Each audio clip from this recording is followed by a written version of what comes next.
Hello everyone, welcome to my channel. Please subscribe and keep watching more details. Julie Chrisley's resentencing court date has been set. Julie Chrisley has officially received a date for her resentencing hearing. Her previous sentence for tax evasion and bank fraud was vacated last month, and the Chrisley Knows Best star has been waiting in limbo to figure out what's next. Here's what has been revealed. When will Julie Chrisley be resentenced?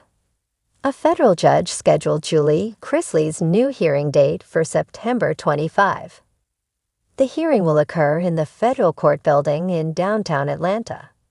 The appeals court vacated the Chrisley Knows Best star sentence last month. At the same time, they decided to uphold Todd Chrisley's sentence.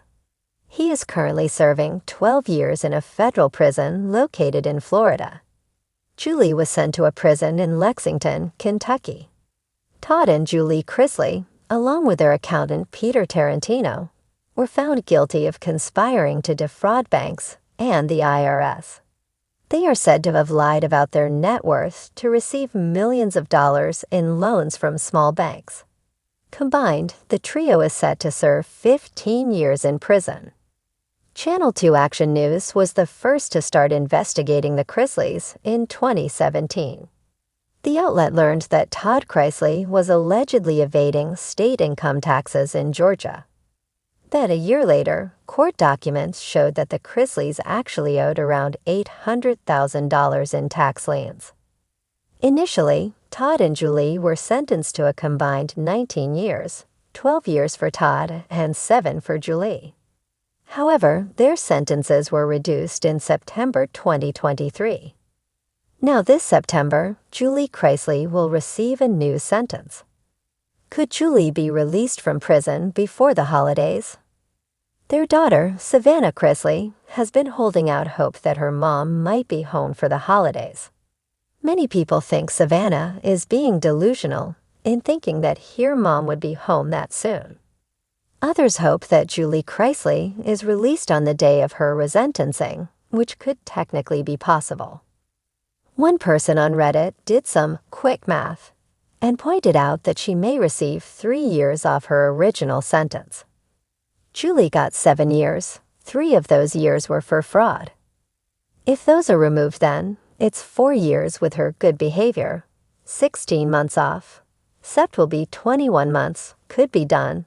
They wrote. I do not know the exact times for good behavior, but Fed is 80%. Several other people wondered about the restitution the Chrisleys were ordered to pay.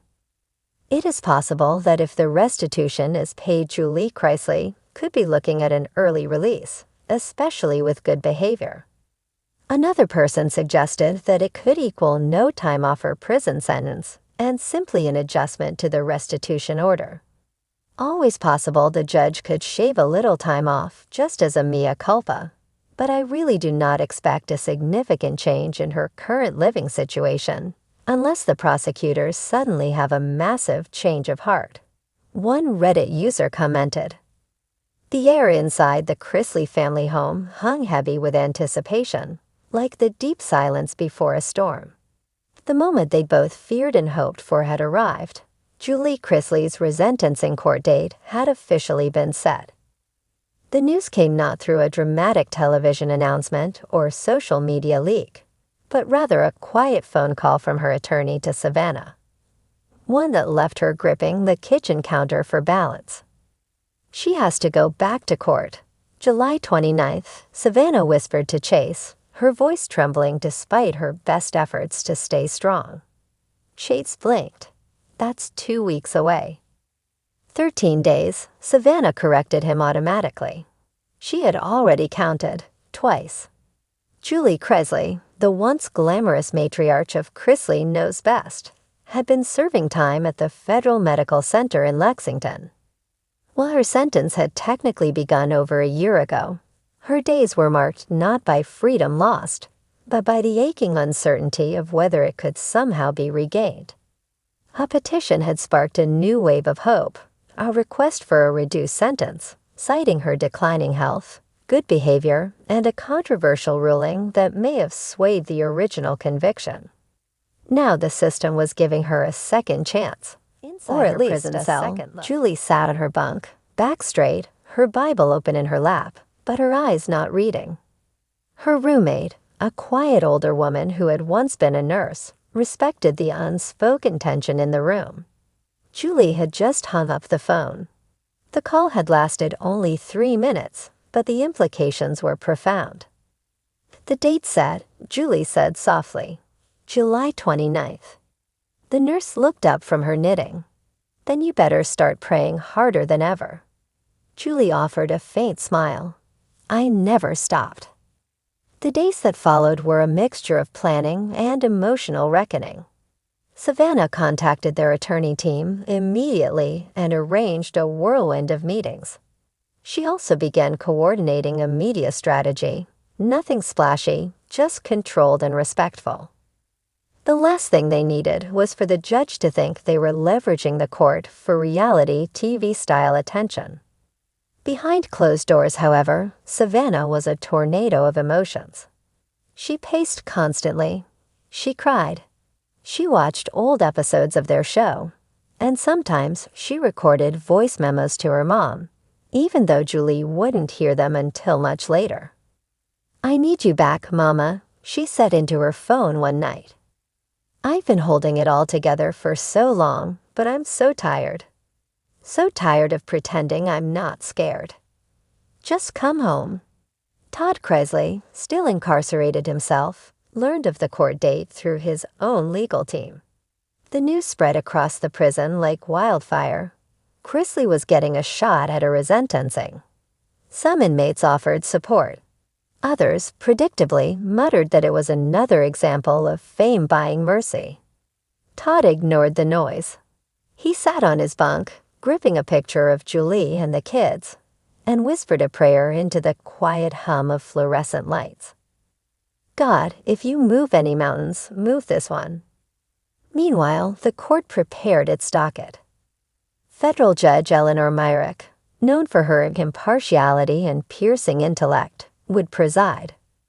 Her chambers received thousands of character letters from fans, clergy, former co-stars, and even anonymous prison staff who had quietly praised Julie's good behavior and mentorship of younger inmates. But Julie's legal team knew none of that would matter unless they could prove legal errors in the original trial, or show how her sentence had been disproportionately harsh. A media storm brewed, slow and steady. Talk shows began speculating. News outlets dusted off past footage, clips of Julie in her designer kitchens, or praying on camera, or crying after Todd's sentencing. Was it sympathy they sought? Or spectacle? The night before the court date, Julie barely slept. In her quiet cell, she prayed aloud, tears slipping down her cheeks. Her roommate gave her space, but finally approached with a small gesture. I've seen miracles in my time, the older woman said. Don't give up on one now. Julie nodded, eyes shining. I still believe, no matter what happens. July 29th arrived. Julie stood in the courtroom in her pale blue prison uniform, hands calmly folded. Her lawyers stood beside her, flanked by legal files and nervous energy. The room was packed. Savannah sat in the front row, her eyes locked on her mother's face, silently mouthing prayers. Chase sat beside her, stone-faced, with Grayson gripping his arm tightly. Julie looked up at the judge, an unfamiliar face, but one she had dreamed about for months. Her heart pounded like a drum in a thunderstorm. Judge Myrick opened the hearing with firm efficiency, but acknowledged the weight of the moment. This court has received the petition for resentencing on behalf of Mrs. Julie Chrisley, she began. We have reviewed the evidence, the arguments submitted by her defense team, and responses from the prosecution. The judge paused. The silence was suffocating. I also acknowledge the large volume of personal letters, testimony from fellow inmates, and documentation of Mrs. Chrisley's deteriorating health. Julie didn't blink. She refused to miss a single word. However, the judge continued, The law does not operate solely on sympathy. It is bound by precedent, evidence, and proportionality. The room tensed. And yet, the judge said, glancing at Julie, justice is not without compassion. Savannah's breath caught in her throat. This court finds that certain factors may not have been properly weighed at the time of sentencing. Therefore, I am modifying the sentence of Mrs. Julie Chrisley. Julie's knees almost buckled. To a reduced term of 66 months, with credit for time served. This does not erase the conviction, but it does acknowledge the mitigating circumstances that now come to light. Julie didn't smile, but her lips quivered. Tears flowed freely down Savannah's face. Chase closed his eyes and silently mouthed, "Thank you." The judge's gavel hit the block. Julie was escorted out, but this time, her heart was lighter. The road ahead was still long, but it was shorter than before.